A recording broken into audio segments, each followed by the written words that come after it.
Assalamualaikum, selamat datang kembali di channel Wasil aja. Bagi yang belum subscribe, klik subscribe-nya ya, dan aktifkan lonceng notifikasi agar kamu nggak ketinggalan di video berikutnya.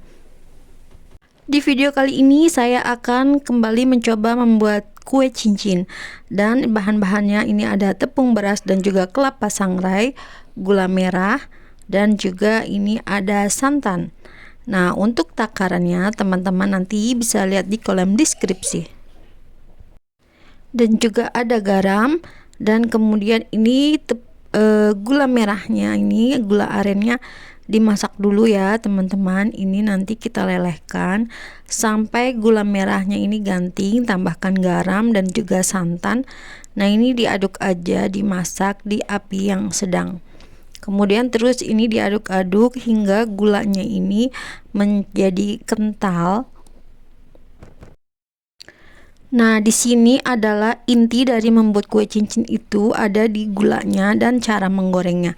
Jadi teman-teman, ini gulanya ini harus benar-benar kental, jangan cair.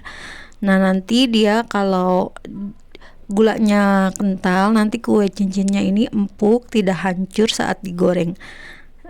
Ini sudah berbusa, sudah mulai mengental. Kemudian masukkan kelapa sangrainya. Aku selalu memakai kelapa sangrai di setiap video aku yang temanya ini kue cincin ya, karena ini memakai kelapa sangrai ini kue cincinnya ini menjadi gurih dan juga hasilnya menjadi empuk dan renyah serta wangi. Kemudian masukkan tepung berasnya sedikit demi sedikit dan lalu diaduk. Ingat, ini tepung berasnya saat dimasukkan apinya dimatiin dulu ya teman-teman. Kemudian nanti ini baru dimasukkan dulu tepung berasnya. Nah, ini diaduk terus sampai dia itu kalis. Nah, nanti setelah ini sudah semua dimasukin, kita simpan di wadah dan kita simpan istirahatkan ini selama 1 malam dulu ya teman-teman. Dan ini ditutup dengan serbet, boleh juga dengan plastik. Dan ini adalah setelah 1 malam kue adonannya ini menjadi keras dan padat. Nah, nanti ini mau aku tambahkan tepung tapioka ini sebanyak 45 ml air dan juga 30 gram tepung tapioka. Nah, nanti ini kita aduk-aduk, masukin airnya dulu ke dalam tapiokanya, kemudian cairkan dulu tapiokanya. Setelah tapiokanya cair, nanti kita masukkan cairan tapioka ini ke dalam adonan tadi.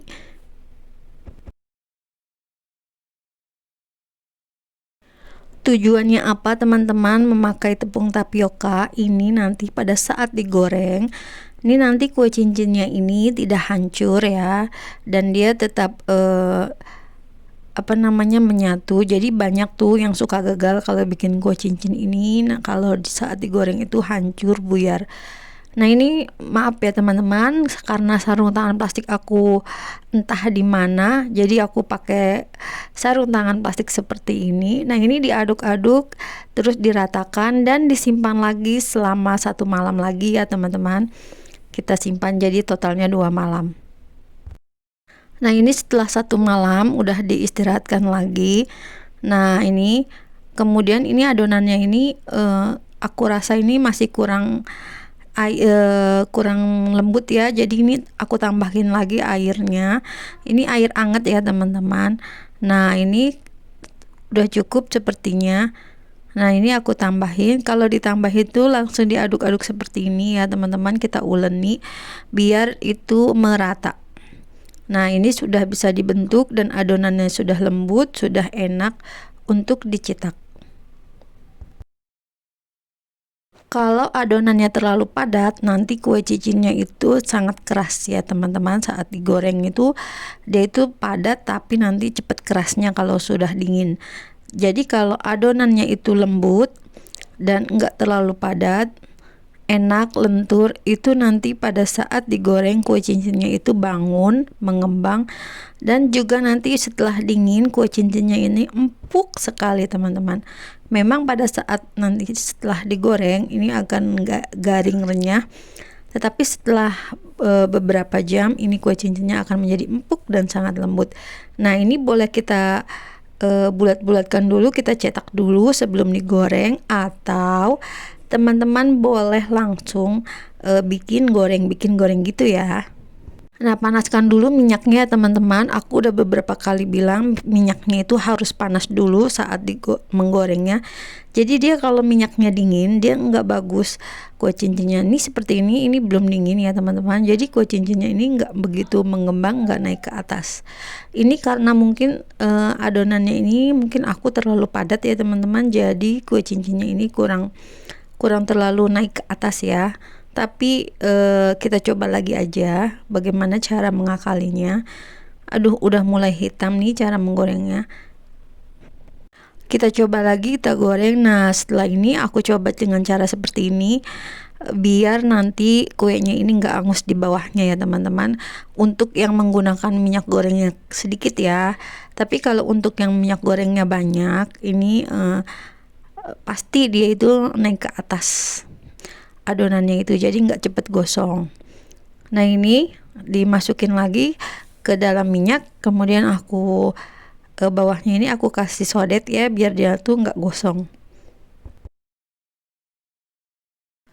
Lakukan cara ini terus menerus dan secara berulang sampai adonannya habis. Kalau dia memakai gula merah dan kelapa sangrai, mungkin hasil kue cincinnya ini akan lebih gelap ya teman-teman.